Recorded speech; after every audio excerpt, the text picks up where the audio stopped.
Welcome to Beyond the Cast, where real stories meet inspiration. Join us as we dive into the personal journeys of incredible individuals sharing their powerful testimonies. Each episode is a testament to resilience, triumph, and the wisdom gained through life's challenges.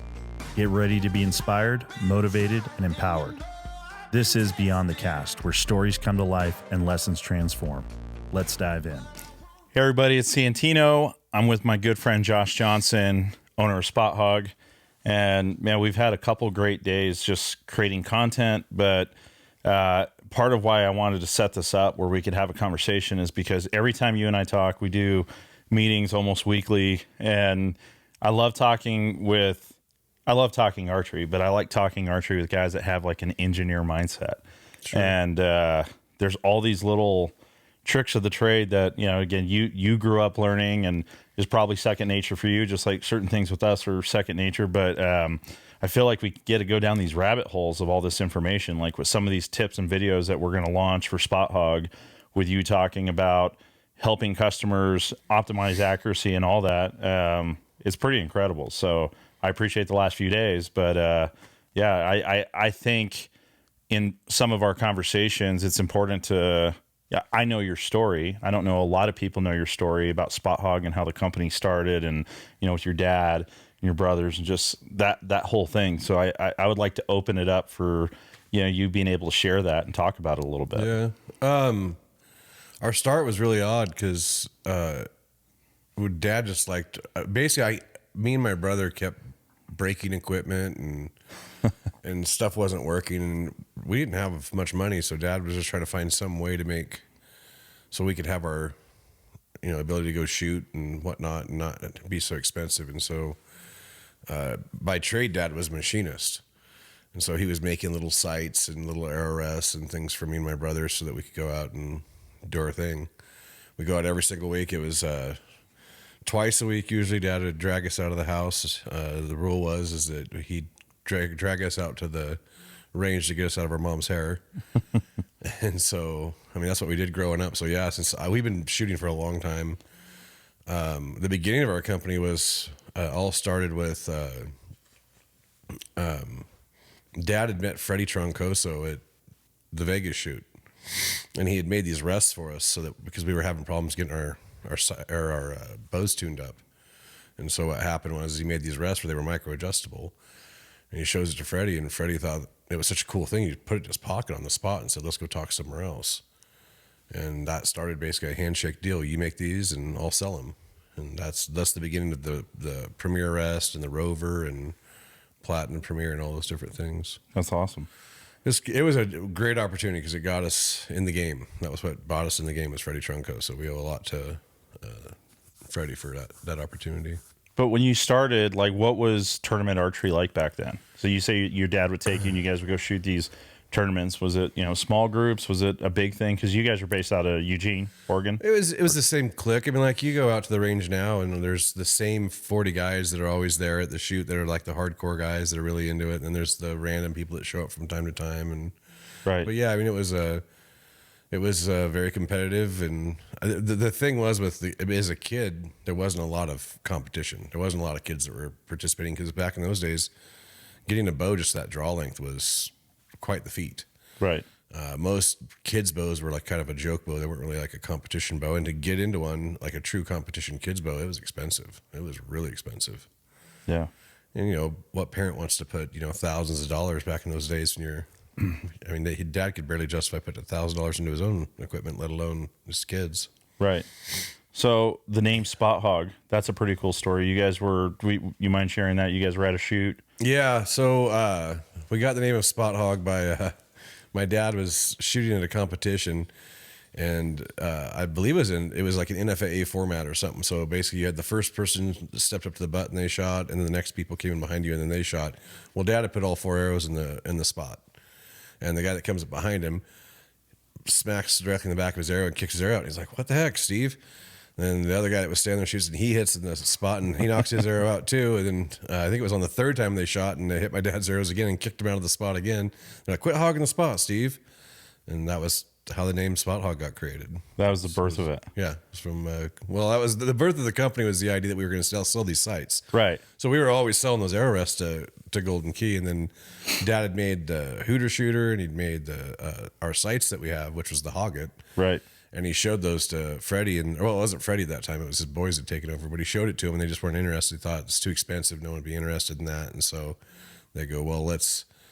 Dad's view was, well, then if you don't want them, we'll create this other company, and they chose Spot Hogg for the name, and we'll sell these sites to that company, and then we'll just sell all of our arrow rests to you.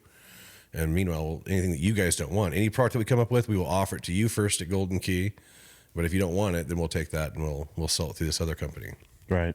I was going to ask, like, with starting like a premium product, like that was something, like you said, guys wouldn't even justify back then. Barely, they would get the bow that they could afford. What was it like within your dad that wanted to build premium archery products? Or did you ever have that conversation with him?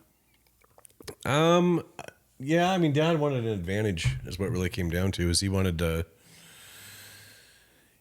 his equipment to operate in ways that the equipment he was buying wouldn't let him do. So the arrow rest, for instance, he was paper, tears and tuning bows and was struggling with it. And he wanted to move it just a thousandths of an inch, but the problem is it was loose and lock, and it would jump on you, and there was no really repeatability about it, and so Right. It got frustrating trying to make those little micro adjustments on your arrow rest to get a better performance out of your arrow. Yeah. So he would build sights, build arrow rests, build things that you could make smaller adjustments to, and be able to get more precise settings to see if you could get better results out of his equipment. I mean, really what it came down to is he tinkered. Right. He likes to tinker. And so, Yeah. As well as I do, if you want to tinker with stuff and you got coarse adjust versus micro adjust, it's really hard to tinker with coarse adjust. Right. So, like the Hooter Shooter, I didn't realize that was one of the starting products that you guys came out with. What was the idea, or what created that? The Hooter Shooter came around for a really weird reason. Basically, we were trying to prove that we weren't crazy. So we had all these theories. Like, for instance, if you back in the day, you had swedge knocks. So the end of your arrow kind of had this swedge on it, and you'd sandpaper it. Then you had to take your knock and twist it and shove it onto and kind of press onto the end. Well, sometimes it would tip this way, that way, and if you weren't hitting well, it was like a known thing. Just take your knock off and put it back on again, and it'd change where the arrow would impact at. And we were trying to prove that it was changing the arrow's impact, but we were being told that it wasn't. And so over time, kind of mess around with your equipment and shoot, and you go, well, how do you know? How could I believe that you got a good shot that time, and that when you change the knock, it changed your point of impact one way or the other? And then, as time went on, well, let me change that actually, because the swedge knock showed that you get different points of impact, but as arrows progressed, then we also had the inserts where you were putting your knock and it was going inside the arrow. Right. And as we were changing the knock orientation, we believed that we were getting a different point of impact by just the way your knock was oriented. So if you had cock vein up, it would hit differently than if it was cock vein to the left or to the right or whatever. And so Dad built that machine just because he wanted to be able to prove that that when you made these changes to the equipment, that you could repeatedly see that you were getting a result downrange. And so what happened was he built the machine and proved that you could shoot the same arrow in the same hole. And if you could shoot the same arrow into the same hole, that means you're getting complete repeatability. So then the question was, well, where do all my arrows hit? Right. How does this work if I change my draw length? What happens if I do this? What happens if I do that? And once again, it goes back to Dad being a tinkerer. Right. He just wanted to see what caused what. So I would say, like, just thinking about that in that process, it probably identified any imperfections in your own rest, imperfections in arrows, knowing that, like, each arrow spine wasn't completely straight. It showed bows that were bad. It showed sights that were bad. It showed rests that weren't good. It showed arrows that were good quality or bad quality. Yeah. It really showed a lot of stuff, and it was really indiscriminate. It didn't care about brands. It didn't care about what was popular. That's just what it was. It just would shine the light on what was true and what was not. Yeah. And so you learned real quick that, just for instance, one of the things was all your arrows don't hit in the same spot. But if you change your knock orientation, you could find one hole. You'd have. So the idea is most people have let's say you're shooting your cock vein right through the middle of your prongs.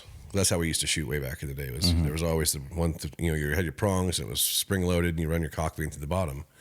Well, what happens if you was to If I was to leave the arrow knocked up to the string and I twist it, so now the cock vein is at 2 o'clock. I still have one going through the prongs, but the offset one's now here. It hit in a different point of impact. And I leave it knocked up again, I twist it now, and now the cock vein is at 10 o'clock, and it hit in a different point of impact. And then if I take it off, or I put it back on, and I twist it back down to the original point of cock vein down, it hit back in the original hole it did the first time. Showing that all three of those were different points of impact, but also it was repeatable, right? But now what happens if I take the arrow off and I leave a cock vein down, and I turn the nock 180 degrees and put it back on.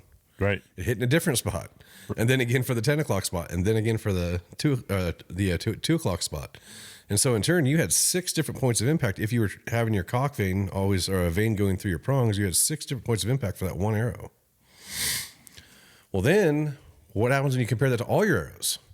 And what we found is if you bought the plus or minus 1,000 arrows, the higher quality arrows, and you went through all the different orientations, there was one hole that all of them would be willing to head in. So you take someone like me and my dad and my brother, who was really into, we were shooting competition a lot, and you're standing on the line and every one of your arrows hits in the exact same hole. And there's nobody on this line that you're shooting against that has arrows that hit in the same spot. That's a whole different level of confidence. What an advantage. Right. Yeah. And so it got turned into it really started shining. We were winning a lot doing that stuff, but there's times we lost too, where we weren't winning. What does that say about the guys we were shooting against? Holy cow. I mean, we had huge advantages and people were still whooping us. Well, there's always natural ability and talent. And you see them when you go to ASAs. There's just guys that can show up, hold on a 14 ring, call it, and they can make those shots. Yeah, those guys, I mean, you see those guys all the time. They're incredibly talented. And you go, man, imagine if we tuned up his stuff. For sure. He'd be unstoppable. Yeah. So, companies started using Hooter shooters, right? Bow companies, I'm sure that they would test certain things. You see companies that they have machines now that'll dry fire bows to test tolerances or whatnot. But do you feel like with a Hooter shooter just revolutionized or helped other companies elevate? Because well, when it first came out, people didn't like it because it was. I think a dealer told me this once. He says, "You know what Spot Hogg's problem is? You guys are doing a good thing, but you're the problem that you at Spot Hogg is that you're making archery more complicated. You're not making it easier; you're making it harder. You are adding tuning concepts that you're having to take into account. It raises the bar, and it also, because it raised the bar on shooters, it also raised the bar on equipment where certain flaws in equipment were getting exposed, and it was forcing certain companies to have to take accountability that maybe this design of this bow or this arrow or whatever wasn't as optimum." That feels like a lazy statement, though. Well, it's easy from our perspective of having the tool and it exposing this. It's easy for us to say, well, you should just make a better piece of equipment. Well, that's easier said than done. Right. It's adding work. I mean, do you want someone to come into you're totally happy and content with what you're doing, and somebody just show up and say, hey, everything you're doing is wrong. Fix it. Start over. It's happened. It's happened. I guess if you if you want to build something that has sustainability, do your best to make it quality. And if somebody can add, or if something can add value to it, right?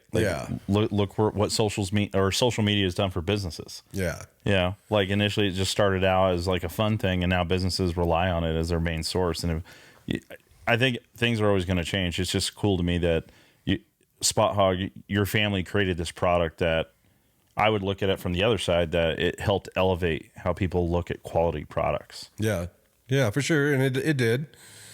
It like I said, it irritated some people when it first came out, but yeah, as there's other manufacturers that bought it and bought into it and used the idea that, hey, if this thing really works the way that they're saying it does, it would actually help us build a better product. And they were excited about that. Right. There was other people that just got frustrated because they were putting out products and they were not really, their priority was selling units, not necessarily selling quality units. Like a good example is not every bow is the same, and you run into that a lot with. To this day, still there's lemons and cherries when it comes to archery equipment, especially in the bow world, and you can have two bows that are the same. They're both 70 pounds, 29-inch draw length. The only difference is the serial number, same model, brand, everything, and one of them shoots better than the other one does. Right. And so what happens is there's just when you're putting all those components together, and there's any type of lack of tolerances. If you have a sloppy limb sitting in your if your limb pocket has a little slop in it, and your limb slops back and forth in it, and this other one that you put together doesn't, it's a real nice tight fit. Well, what's going to happen on the one that has slop? The cables are going to pull it to the side, and it's going to slop one specific way towards the cable guard side. Right. Well, then you have your cam that's sitting like this. You'd like to think your cam is sitting in line like that, but now because it's leaned out, your limbs are leaned out. Now your cam's sitting like this. And what happens is when you draw your bow back, and that cam's not doing this around towards you, it's doing this around as it draws back. And that's how you'll see, like, typically if you have a bow that has a really bad paper tear that you can't get rid of, a left and right paper tear. And it always wants to go. If you watch it on high speed camera, you draw that bow back to full draw. What happens is the actual string won't go in a straight line forward. It'll do this. So and that's your cam. As it's going out it gets to the flat point, and as it goes out around the bow, it's pushing your string out as you're drawing back, and then comes back to the middle again as you get closer to your axle on the cam as it comes around. Right. So when you release it, it does the same pattern back. And then what's happening is your arrow's doing this and then coming off the string and kicking to the left, thus the knock left paper tear that you can't get rid of. But when that's not set up straight, like with that example where it's coming off and it's actually probably doing more wear and tear, right? Like it probably could magnify over so many shots because it's just not set up properly. Or True. Well, and the thing is like that's not an easy thing to fix. Right. And so what most people did at that time if you didn't know how to fix things like that, you just get a stiffer arrow. You'd run stiffer arrows, and it would compensate for the bad paper tears that you're getting. Right. But, we were showing that stuff to the public, and that wasn't necessarily beneficial to those manufacturers. It made their equipment look bad. Got it. And that wasn't the goal, though. To us, it wasn't about telling on them and being like, ha, you're making bad stuff. It was just like, look, this doesn't work very well, and it's making it really hard for archers. And the harder we make it for archers to have fun and hit what they're aiming at, the less likely they are to continue to shoot and be part of our industry. Right. If we can make better equipment, allowing people to be able to shoot longer distances, shoot more accurately, they're going to have a lot more fun. They're going to tell their friends. It's going to draw in more people and make our industry bigger. But if you can't hit the side of a wall from 20 yards because the equipment's kind of, cockeyed, people get frustrated. Nobody wants to do something that's frustrating. No, for sure. I mean, my dad was odd that way, that he liked when things were weird and messed up because it was like his Rubik's Cube. He just wanted to figure it out. But the average archer just wants to play. They just want to go shoot and have fun. They don't want to mess with their bow. They want to go shoot. Right. Well, talking about the industry, your company has had a ton of success. I've known about it since I got into the space, 18 years ago. And I remember one of the commercials. I don't know if you guys produced it, but it was like a guy running over it or fell off the truck, and it was just built tough. Oh. Do you remember that? Yeah. So that was actually a funny story about how that happened. I don't remember who did the truck. That was somebody it was a show that we were working on. Somebody did that. I forget who it was though. But the whole premise of that started with we had made the Hogget. We were still selling stuff to Golden Key. We had made the Hogget and was selling that through Spot Hogg, but we had just one site, and it was the Hogget. And I went to the local shop, which is Wayne Endicott's bow rack in Springfield. And I was shooting leagues there, and I was talking to him, and he goes, you guys need to offer more sites. I'm like, well, how do you make something better than this? And he goes, you don't make something better than this. You make something that's lower quality than this. Still quality, durable, but make not so many adjustments. This is too complicated. Most people don't understand all your adjustments that you have. This thing's a lot for the average person. This is like what you've made is a competition site. You need to make a hunting site. Make it simpler. Take your bubble adjustments out. What's now known as second and third axis. Take that out of it. Make it just a square concept with your individually adjustable pins like you got.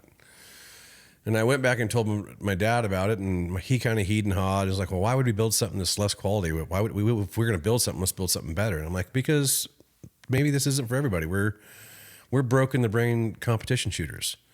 It's a lot for the average Joe to be interested in this. And so maybe Wayne's right. Maybe we do need to make something that's maybe a little more simple for the average guy.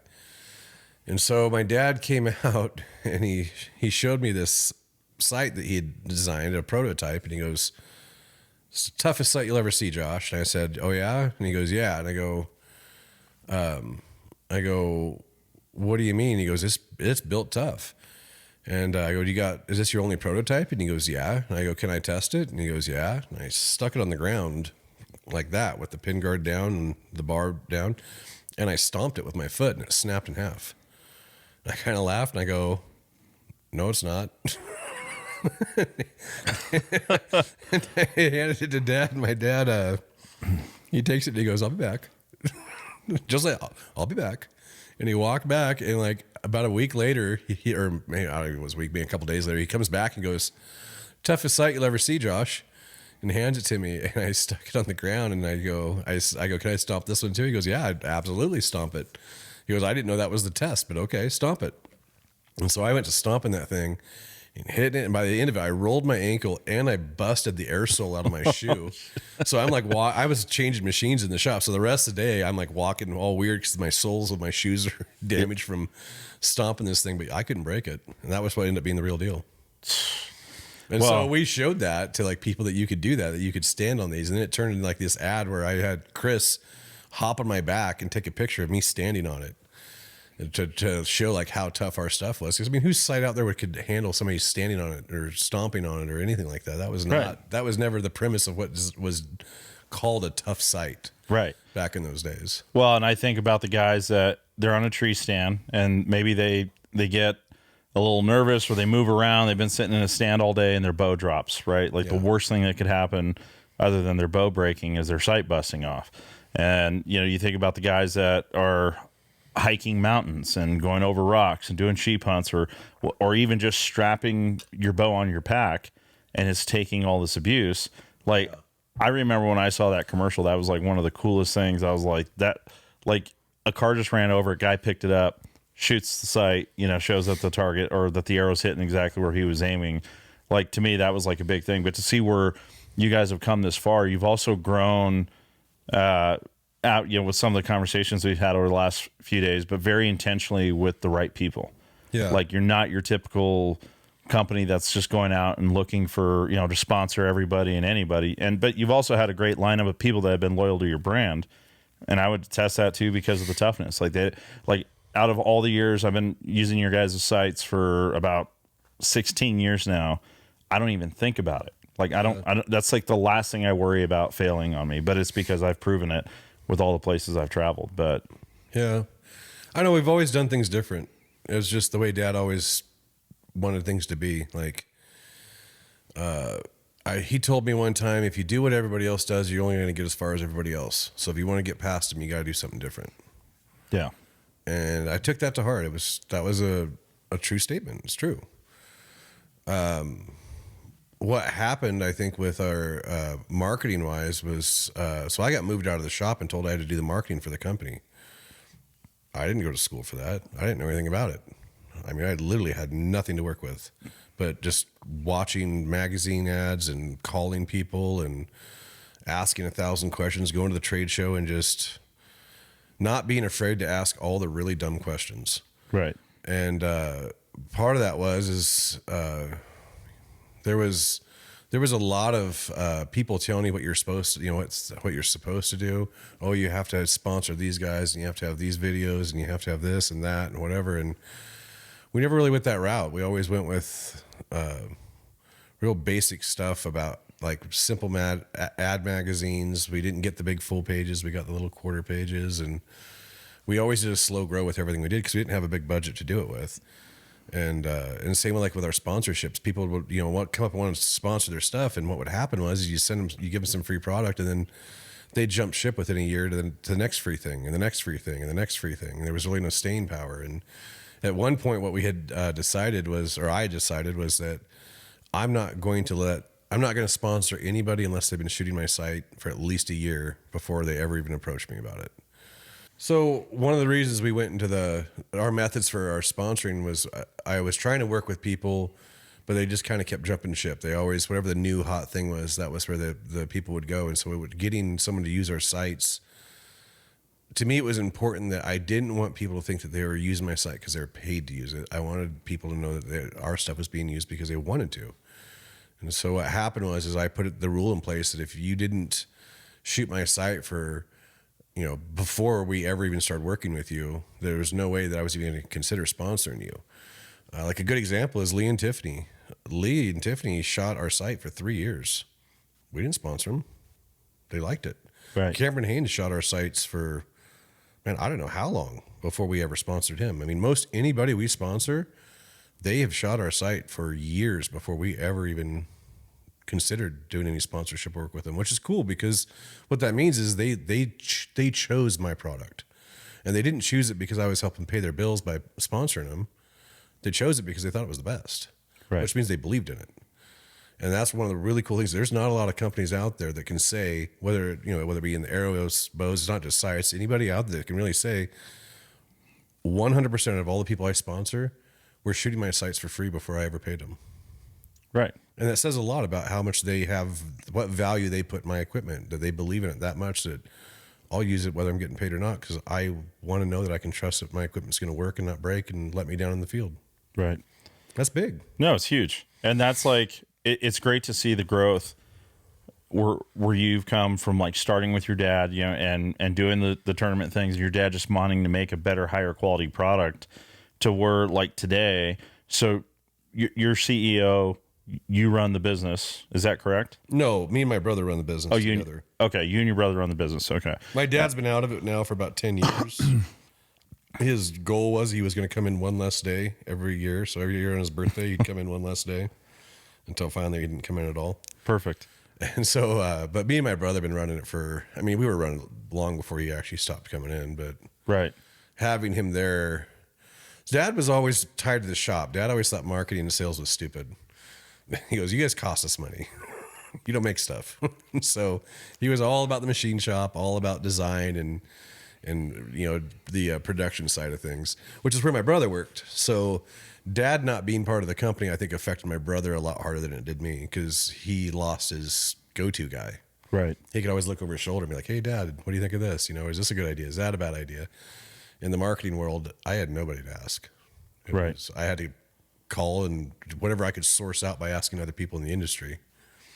But some of the technology that you have now, like we're working on, with some of the screws, are like making those minor pin adjustments, right? Mm-hmm. You back one out and then you turn it, but it's very methodical or systematic in the right appropriate way to do it, because then you can maximize all the benefits that your products have. You try to innovate things and make new stuff all the time, but in the end, there's only so many ways to skin a cat. They all kind of get it naked.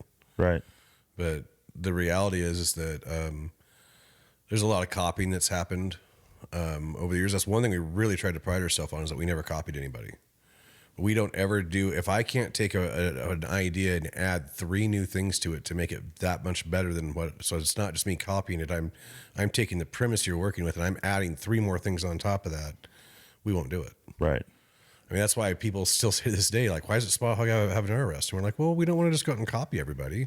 Right. And honestly, that was our beginning. We were the AeroRest company. We were the king of the roost for I don't know how many years through Golden Key Futura. The Premier was the number 1 AeroRest. Everyone knows what a Golden Key Premier was from back in the day. Yeah. But we could come back out with an AeroRest, but we want to make sure that if we're going to do it, we're doing something bigger and better and above and beyond than just going out and saying, "Hey, let's just make a Hamsky. Let's go copy a trophy taker." Put that out there. I mean, yeah, anybody can copy. Right. And we've been copied. People have done that to us and copied our products. 100% tried to copy our products. But we're not in that. We're not in the market to just go out and copy and do the Me Too products. Right. We want it to be original. It's got to serve a purpose. Some of the cool things that the Hooter Shooter did was, I mean, by far, it was giving me and my brother and my dad a ridiculous advantage in archery competition. It was pretty bad. Because I mean, it wasn't just the arrow tuning, but I mean, you just take that one alone. Everybody's arrows are grouped like this at 20 yards, and mine are like that. Right. And if you're shooting this at 20 yards, sorry, I'm bumping your mic, double that. That's what you got at 40. And double that again, that's what you got at 80. And I'm doing this at 20, double that at 40, and double that again at 80. I mean, we're talking a night and day difference. That was just one aspect that the Hooter Shooter was giving us. We were doing the creep tuning thing too. So back in those days, you had big valleys in your in your draw. So when you come back to full draw, you had your back of the valley and the front of the valley. And that's why everybody talked about the idea of how, you had to shoot with back tension. Was to basically what they're trying to do is force themselves to be at the same draw length point every single time, because we knew that if you varied your draw length, you got a different point of impact. Right. Well, what Dad figured out was with the machine was that if he was changing the timing of his cams and changing the wheeling of our wheels, we were able to actually effectively change what happened if you were at the back of the valley or the front of the valley. And so what we would do is we draw the bow back to the full draw, back against the wall, and like my brother would stand there and put a mark over my prongs on my arrow. And I'd intentionally creep down to the front of the wall, and he'd put a mark over it there. And what we do is we put that in the machine, draw it back, and relay that into the machine, and put those marks on the machine. Then we draw it back to the full draw length mark, and look. I literally sit on a bucket right next to the machine. I'm looking through my peeps, centering up on my ring, and our hooter shooter had a little worm gear drive concept where I'm turning a knob and moving it left and right and up and down. I dial it in so I'm dead center in the little spot at the long draw. Fire off the shot. You go down there and you'd mark it L1 for the long one. Take that same arrow, come back, put it in the machine again, draw it back to the short draw. And what's interesting is you get down there and look, you're not aimed in the spot anymore. Draw it all the way back to the long draw. I'm dead center in the middle of the spot again. Creep it back down to the short draw. I'm not aimed in the spot anymore. So I'd re-aim it in at the short draw. So I'm dead center in the middle of the spot. Fire off the shot. And what would always happen is the long would hit low and the short would always hit high, like 99% of the time. And sometimes there'd be a left and right difference, but there was always an up and down difference. Well, what Dad had figured out was by just putting a twist on your string, taking a twist off, putting a twist on, 50-50, better or worse. So you go to the press, you make the change to your string, you come back and you reestablish your draw length. So what happens is if you do put a twist on your string, you're changing your draw length. So you got to go back and get the draw for the long, make a mark, get the draw for the short, make a mark, relay that back on the machine. So now you have 2 new marks on the machine because you fudged your draw length a little bit, and do the process again. And you'd find that by going one direction, it would get farther apart. Going the other direction, they get closer. So then you keep going that direction and keep going that direction. And eventually I could get them so they'd be the exact same height. Then amazing. I could start changing my wheeling and effectively change the left and right and bring them into the exact same hole. Wow. So now I'm out at the range. I now not only have my second axis set, my third axis set at full draw, which most people didn't know about the whole torque and at full draw and how that was affecting you. They just set it on them like a bench leveling jig, which we know is a very precise way of setting it wrong. Right. The shooter. It's very precisely done, but wrong because it wasn't for the guy. It didn't take into account the guy's grip. Mm-hmm. So I have my second axis, my third axis set. I've got all my arrows tuned to hit in the same hole, and I can be anywhere in that draw length and never get punished. I mean, what an advantage. No, for sure. Is it incredible? Well, and then I think when you get off the hooter shooter and you start shooting yourself, you start thinking about that process. You try to replicate being a hooter shooter.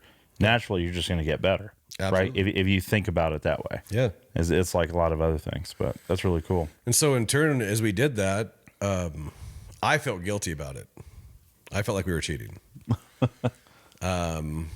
Cabe kind of did. He kind of felt like, well, that it's not like we were telling people about it. I'm like, yeah, but nobody can just go build a hooter shooter. Right. And so I started pushing and sharing with people and helping people learn about the machine, tried to get one set up out at our local range to help, give other people opportunities to be able to use a machine that we just donate to them, that people could use. The problem is there's always, it's always the jerks that ruin it for all the good people, and damaged it and broke it and was doing unsafe things with it. And right. Well, there's always going to be that guy. There's always that. But anyways, so what was really interesting was we did this, we started finding out that equipment issues.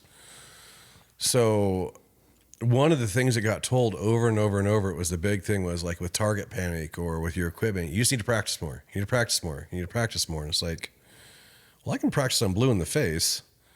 The equipment's not capable of doing. I'm a better shot than my equipment. The equipment's not capable of doing what I want it to do. Right. And it's punishing me. And so, like I said, I'm not going to name the names of them, but like one of the examples was my dad had built this little axle squareness gauge. And it was a bow that I had saved up all my birthday money. And it looks like I said, it was hard to get a youth bow. And so I saved up all my birthday money and some jobs I was doing over I think for aunts and uncles or grandpa or whatever over the summer. Saved up all this money and I get this bow. I finally get this state-of-the-art top tier bow, youth shooting bow, and it is a tiger by the tail. We cannot tune it. It's a fight. I mean, something's not right about it. The wheels look crazy, weird, and leaning, and so Dad built this little gauge where he stuck a piece of aluminum in a mill, and he milled it so it was perfectly flat. And then without taking it out of the vise, so it was still the same plane and surface, he drilled a hole in it and then pressed a 3/16 dowel pin into it. And then what we did is we took the bow apart, and he shoved it into the axle holes on the limb. He took the limbs off the bow. That limb was out over the length of the limb, about like this with our little gauge that we had. There was about that much of a gap, showing that it was like the axle holes were drilled totally crooked inside the actual limb. And we're talking not like, a quarter of an inch out over the length of the limb. We're talking like 1.5 inches out over the length of the limb. That's how crooked those holes were drilled in that limb. He called the manufacturer about it, and the person that answered, and their tech representative said, "It doesn't matter. You need to practice more." That was the response we got. And I was like, no, it doesn't matter how much I practice. This bow's going to be a tiger by the tail. We paid a lot of money for this. And so Dad, which always scared me when he did stuff like this, he filled the holes up with JB weld and then re-drilled them out so they were perfectly square. And we assembled it back up, and that bow was one of the best shooting bows. I won so many competitions with that bow. But when we first got it, I mean, it was hard to keep under control at 25 yards. Right.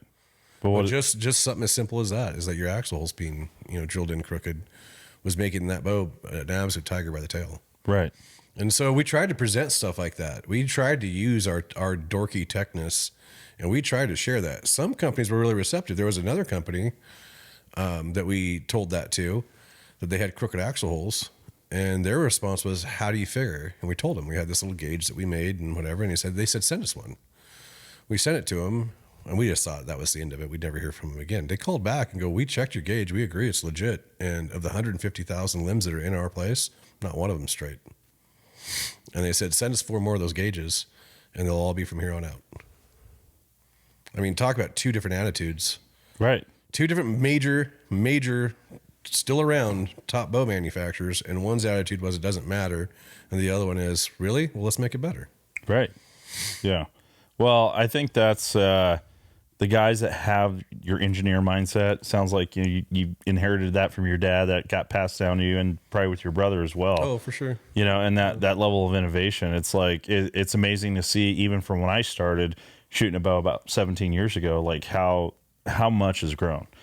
Third axis tuning and just little tricks of the trade, like even just making chalk lines or like making marks on your cams where your limbs are to make sure that timing's not off. I can't tell you how many guys proper arrow building. There's so many guys that want to tinker with their bow. They shoot 3 or 4 arrows and they don't name them. That's one thing we did. We named my arrows. I got Tony Stark, I got Yoda, and like everyone is so quick to make an adjustment versus going and breaking it down. But if you don't know how to break it down, or you don't have quick reference marks or anything that you can check, you could be chasing your tail for a really, really long time. Yeah. I mean, that's one of the things that you run into is if you don't have some form of reference to look at. Like I remember that was one of the, I don't know who came up with marking the bow like that. I want to say it was my brother was the one that was doing it. But just the cam one. I mean, I still marked all the bolts and stuff because I was always nervous that something was going to move or whatever. But when you're shooting high-end competition, where you're shooting with the guys for money, you can't afford even 2 shots to figure out what's wrong. You have to quickly figure out if something has changed. Is it me? Did I make a bad shot? I just dropped out of the spot at 42 yards in Reading. Is that because my bow changed, or did I just make a bad shot? Because that's now 2 targets in a row where I'm just dropping out of the spot. First and second in my division wasn't decided by 10-point difference. It was by 1 point. Yeah. And so you really couldn't afford to not be able to quickly look and see and make sure, is it me doing something bad, or is it something wrong with my equipment? So being able to look at your cam and all of a sudden it's down there in the heat, and I looked down at my cam and I had my little pencil line marks on the cam that was kind of shadowed the limb, and all of a sudden I can't see one, and the other one's clearly my string stretched or one of my cables stretched. Right. And we talked about that yesterday. Yeah, and so I'm immediately going to have to compensate and be like, okay, I'm obviously hitting low now, so that means I'm going to have to give it a little bit at every single. So if it's 43 yards, I need to shoot it for 44 yards or 45 yards. and I could finish the shootout and still be relevant in the competition. Right.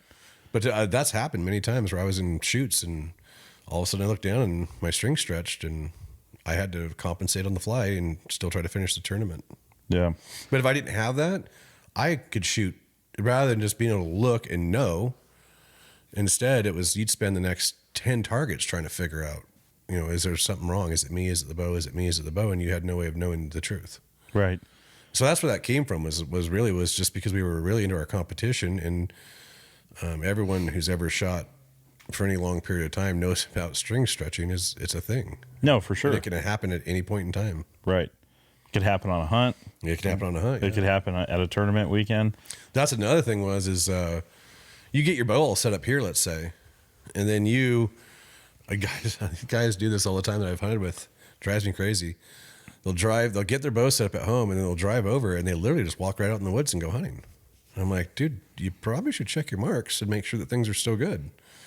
And it's like their view is, well, no, I got it set up, everything's good, this and that, whatever. And I've had guys go out and wound animals literally opening day. Yeah. We end up spending 2 days looking for. Yep. All because they didn't check their marks when they got to camp, and they would have found out right away that, oh, my string's not where I thought it was. And rather than spending the first day fixing their equipment and maybe missing an opening day of season, instead they've just made everybody stop hunting to go look for their wounded animal for 2 days. Right. Because they didn't want to put put a little due diligence into their making sure their stuff's right. But it even got more than that. That was really interesting. Like, so where we're at over in Western Oregon, where our shop's at, versus where we hunt's like 5,000 elevation over in Eastern Oregon. And where we're at's like not even 1,000 feet in the valley of the Willamette Valley. An interesting thing is you change where you're going to, your bow changes. Yeah. So sure. you think that, you got your tape set up and your speed of your bow and everything's going great.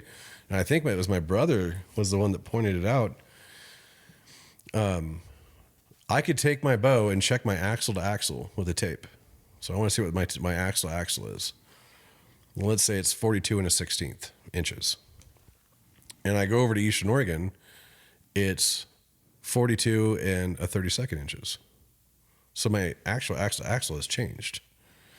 And we thought that was just from, string stretching or something changed in that nature. But the truth is you could take your bow and check your axle to axle, because I actually took a bow over hunting season. I took one over just for the test. I didn't even shoot. I just had it. I checked the axle to axle, drove over to hunting camp, checked it again. I wasn't even using that bow for hunting. But when I came back, it was back to 42 1/16. So the air pressure or whatever it is, the barometer of the area, I mean, the bow's axle to axle is changing. If the axle to axle is changing, that means your string's changing, your sight mark's changing, your speed has now changed. It's not the same. No. And so I can't harp enough that, especially like where you're at, I look at, we walk out your door and I can see the Rockies, the tops of the mountains up there. I mean, you come from here, you set your bow up here and you're hunting way up there. You better check your marks when you get up there, because it's going to be a different result than what you're dealing with down here. No, for sure. And that's something I've been mindful of, with just some of the guys I've been able to shoot with that are way more knowledgeable than me. I think we were talking about this too the other day or yesterday, as far as there's like, I don't want to call it a rite of passage, but there are things in archery that you have to earn. Like you have to be diligent. I've had guys when I used to guide on hunts, they'd show up on bow hunts, the worst one. And for whatever reason, I'm not trying to beat up on the guy, but for whatever reason, he had the concept that he could show up with packaging. He had a sight, brand new in the packaging, his rest. The bow still had the tag on it. And he thought as guys, we were going to set him up, teach him how to shoot, and then go hunt. Oh, wow. Yeah.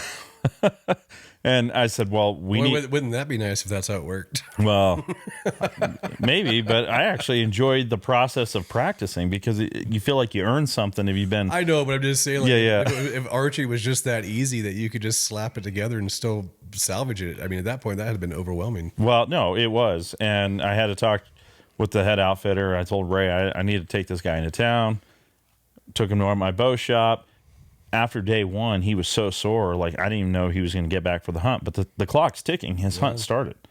He scheduled it, but he was still nice enough to realize, oh my goodness, I had no idea. Like, I need this. And that's kind of some of the stuff that he saw online. He thought it was as easy as He saw a video where a guy walked in, got his bow set up.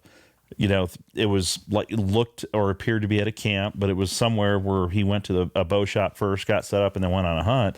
And for whatever reason, he thought he could do the same thing. And because of his busy lifestyle, just didn't take that into account. Anyways, gets back to camp, hunts finally day 4.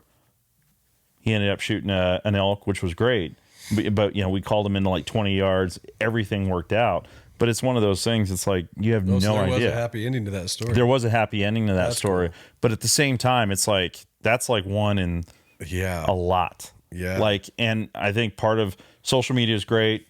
Videos are great. Being inspired is great. But like, I don't think, and even still, like as much as I feel like I know about my equipment, when I sit down and I talk with you about all these little adjustments, it blows my mind. And it's almost like a conviction. I'm not going to lie. Like I feel like I should know this. Like I've had your products for years. I use it, and it's like I know enough, but I don't know everything. And I don't necessarily feel like I need to know everything. But like if I was out in a situation, like just in the last 3-4 months that we've been working on videos and concepts, I feel like I've elevated in the way I've, as far as like your guys' equipment, even thinking about other pieces of equipment that are on my bow, to make sure that if I'm ever in the field, I can just make these reference marks. I can check. I know how to get it back to 0 and just be dialed in, which is great. But I think to me, it's more of a challenge. I think a lot of guys should like take that into account, because you guys deal with customers, I'm sure, all the time. They're like, oh man, I can't get this screw, or I over tightened it. And, you know, I've talked with Chris, you know, where a lot of people on your dials, you know, everyone before they go on a trip, this is what I was taught. You just tighten everything. And that's not always the right thing to do. Yeah. So I think if you, more than just read the instructions on, you know, your packaging, watch a video, watch some of these video tips that you guys are going to be putting out. That way you can really learn and have a little bit more skin in the game, right? Or knowledge base. Well, that is the goal of the videos, is that hopefully we're going to start. I mean, because you can go find 1,000 videos of running to the top of mountains and getting physically ready to go hunting, but it's really hard to find good, solid information about tuning concepts and what causes what. And I mean, oftentimes a lot of the guys that I used to hang around with when I was shooting and doing competition, they looked at me like I was a doctor. They'd come and tell me the symptoms, and I go, oh, it's either this, this, or this on your equipment. And most guys don't have the bow doctor on call or around. So when they have problems, they just deal with it, or they get frustrated and can't figure out what's going on with it. But yeah, hopefully the goal is by putting out some of these videos, we'll create a database of helping people figure out what's wrong easier with their equipment, because there's just not a lot of information on it. There's 1,000 videos, like I said, of how to get yourself physically ready, but to understand your equipment when you're having problems and know what's right and wrong, and how to recognize what's right and wrong. That's half the battle, is just knowing what it's supposed to look like. Right. You know, the idea of setting your third axis at full draw, there's so many videos out there that are telling people to do it the wrong way. Right. And they don't talk about why it matters. You know, you got guys that are showing the idea that you should, use a leveling jig or whatever, or I'm going to set your third axis for you. We know that's not true, because if you don't take into account the end guy with his grip and his torque that he's influencing on the bow is taken into account, it can't be right. It can be very precisionally set, but it doesn't mean it's right for the guy that's going to use it. Yeah. And I know there's just a lot of those types of things, like the book of supposed to's. My dad always called it, and I tend to reference it as like, there's this book of supposed to's you're supposed to do, but that book isn't always right. Right. No, absolutely. And yeah, there's getting to know your equipment. I mean, these guys that switch their bows out every year too and get new equipment. I mean, I always struggled with that. I thought that was the craziest thing. It's like I just became one with the one I got last year. Yeah. And they're switching. I just feel like I'm one with it. Like it hits where I want to hit. I feel like it's part of me now. And then you're encouraged to switch your bow out, and it's like, no, I want to. And in our industry, you had to always get the new bow just so you knew what the new coolest thing was, so you could answer tech calls and whether it worked with your equipment and whatever. But for me, I just wanted familiarity. I wanted to have that go-to bow that I could always count on. Right. And I knew if something was wrong, predictably what it was that was going to be wrong. Right. Well, and that's where I think a lot of the customers, I'm not taking away from like tournament shooters, but a lot of your customer base is hunting. Mm-hmm. but it comes with a perspective of like your products are on a tournament level with micro adjustments is probably the term that I would put out for it. And I think one of the biggest things that I don't want to say I hemmed and hawed about, it was more like when I saw the first multi-ring system, it just looked kind of crazy. Yeah, it looked like a target, like at a circus or something like that. Chris showed me the ones that the first initial. I have them somewhere where they had the, like for tournament shooters where you could light them up. You could put the light in them and have the green or the blue fiber inside. And I was like, yeah, that's cool, but man, I'm going to be looking at this little bullseye type thing through my. How's that going to help me?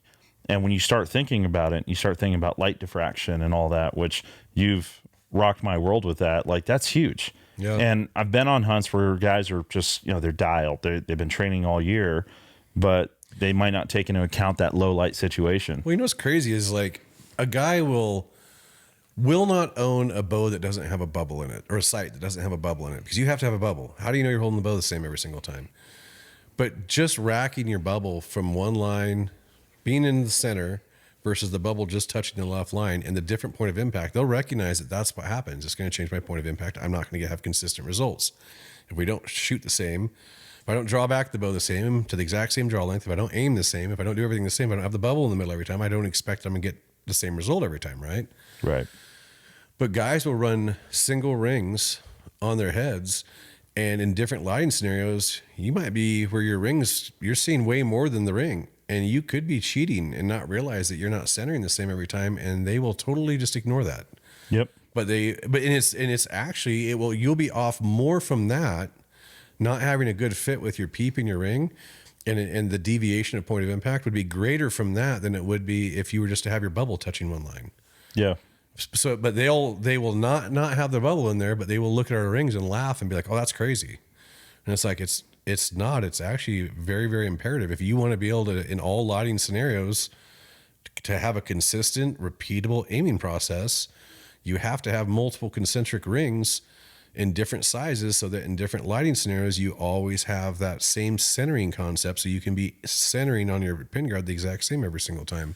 But trying to get, we still have one of our most popular shops that buys our products and sells a ton of our products and loves our company and promotes it. He takes those rings off every single time and won't give them to the customers. Really? Yeah. Oh, well. And it's like, and I think they're missing out. But the thing is it's the same thing happened with third axis. People thought that we were crazy about when we put a third axis adjustment in there. There was a big resistance to that for years. And now you'd think half these other sight companies invented it. Right. But the fight to get people to realize, because once again, it goes back to what I was talking about before, is one of the things that we always got complained about to us was that Spot Hogg isn't making archery easier. We're making it harder.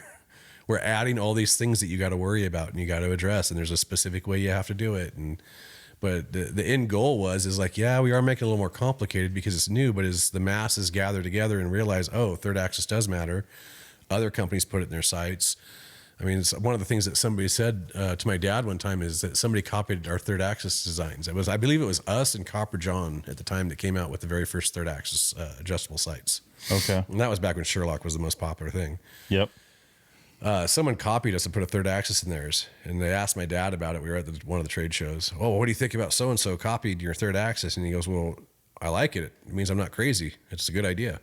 Yeah. Well, and the same thing with those rings is now we're starting to see people copying those rings. And you could in one aspect look at it and say, oh, how dare them copy you? But in another way, it's like, no, it's validation. We are not crazy. These are legit things that help people shoot better. Right. And I want everybody to have those rings. We could have patented them out and made it impossible for people to copy it. But the reality is that helping the industry or is that holding it back? Well, to your point about people saying, the pushback that your dad got as far as like making archery harder because of these products that, what you're creating is making people think about it or showing the imperfections in other archery products. It's actually, I think, even more so needed because again, you get guys like the client that I had that showed up to camp literally with everything in the package, which is crazy. And I think about it, Josh, like, again, I'm all for somebody that gets inspired and wants to do something new. They want to join the process of hunting, or they're going to maybe go do ASAs or whatever. They want to, they want to be a spot shooter or whatever it is. I think that realm gets it a little bit more from all the little tedious things from because they're in it, they're shooting 20 yards, they're at the shot, they can walk right to the counter and make an adjustment. When you're out in the field, you don't have that. But if you can bring target accuracy to the field in a hunting scenario, you're going to be way better off. And again, like I've had guys that came that have come from different areas. They show up, they get their bow out, they shoot a few targets at 20, but then they don't practice at 60 or 80 or whatever their effective long range distance is. And then they'll take a poke out because they see a big bull or a big buck. And then all of a sudden everything just, and I'm not talking about people that are unexperienced. I'm talking about very experienced people, and something goes bad, right? It's not that the arrow caught a limb. It's those scenarios where everything was perfect. I don't know what happened. And if they would have information like this, I think it would challenge them to be better archers. It would challenge them, and more than anything, to have more confidence behind what they're shooting. Again, I think one of the biggest things when I get behind my bow, I don't worry about it not performing because I've done all the steps. And I know, even when I get to camp, I know it's dialed in exactly from where I left it. Yeah. Like there's like a good example is the tapes. Yep. How guys they go to set up their tape and they'll spend an hour shooting 60 yards and they'll shoot 2 shots at 20. But are you in the middle of the spot at 20? Or are you at the top of the spot at 20? Are you at the top of the X? Are you at the bottom of the X? I mean, it matters. It does. And I can't harp enough that you should, if you're spending an hour at 60, you should be spending at least 30 minutes at 20. Right. Making sure it is dead center, 100% dead on at 20 yards before you go back with your calibration tape and get your 60 mark to get your tape. And it's because, being off a little bit at 20 can end up being 5 yards off on your tapes and end up punishing you. And guys, and that's another thing is I think that even if you did do the proper way and you did put all that extra time in at 20, and you did do a really good job at calibrating at 60, I still think you should go through your entire tape and go shoot 62 yards, go shoot 73 yards, go shoot 45 yards. I mean, you should literally go walk down your tape, and if you had the time and opportunity, shoot every yard. Right. And make sure that everything is legit all the way out so that you know that those tape marks are legit. Don't find out at hunting camp right that you were sloppy when you put on your tape and all of a sudden you're hitting way low or way high at 70 yards. Right. Well, and you can see the guys that do put in the time, that are shooting all the time, that constantly, if it's on film or whatever it is, that they're just they get it done. They get it done. They know how to make shots. And obviously there's even a level of hunting where making a shot, once you do it more and more and more, you just know what to do. There's just guys that have that gift. But yeah, it's nice that we have these shortcuts that we could build in, like the sight tape and calibration tape. Yeah.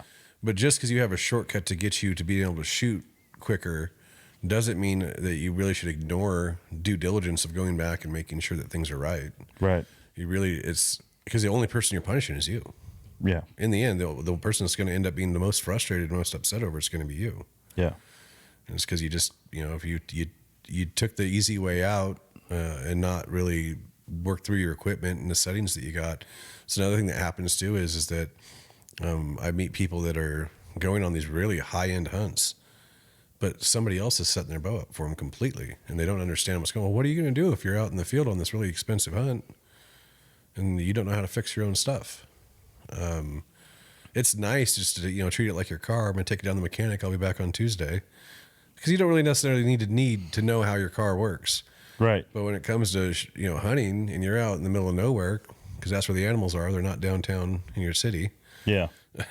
Is it just as simple, take it down to the shop when something's wrong? You got to literally work with it on the spot and figure out what's going on. And that's why I think it's in everyone's best interest, if you're wanting to do, these guys are doing this extreme hunting, they really should be putting as much effort as they do into getting physically ready for these hunts, is also starting to curb their knowledge on archery equipment and what causes what and how things work. And I think it will make them be more successful bow hunters if they can address, because typically when does something go wrong? At the worst time possible.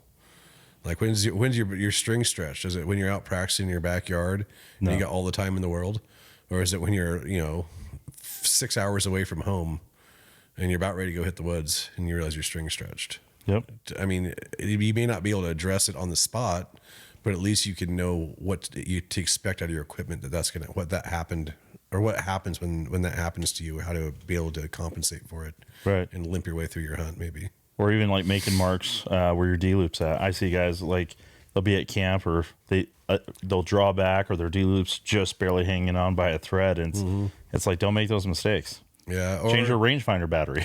Or like another one is like the third axis. Like everyone talks about getting their third axis set, but like we just did a video together today about that. About just because you went and did it in the shop and you did the process doesn't mean it's right. And it wasn't. What means it's right is going back and checking again. Like the people will go out and get their third axis set on their equipment, and then it's like they forget about it. It's over. Oh, that's done. I don't have to worry about that anymore. And I'll be the first to tell you, no. Just because you said, I've done it myself. I'm one of the people that's been promoting third axis at full draw by the individual shooter since the very beginning, and I still check mine almost weekly. If my bow's set up and I'm going to go shoot, I will check my third axis weekly. And it's not about whether the sight has moved. It's a matter of, am I grabbing the bow the same every time? Yeah. Or I changed stabilizers. Or you changed stabilizers. And mine was off for sure. Yeah. Yeah. And so just because you checked it once and it looked good, you should always double check these things. Because once again, who's going to pay for it if it's not right? You. Yeah. One way or the other. Yeah. Well, cool, man. I can't thank you enough for coming out to Colorado, getting these, videos done, and, looking forward to doing more of them. But, yeah, for anyone that's watching, head over to Spot Hogg's YouTube, check them out. Please submit questions. If there's things that you have questions about, I think those can be great insights to where we can create future videos on that. And Josh, I really appreciate having you on. Yeah. I appreciate you letting me come out and do this. Yeah, for sure, brother. All right.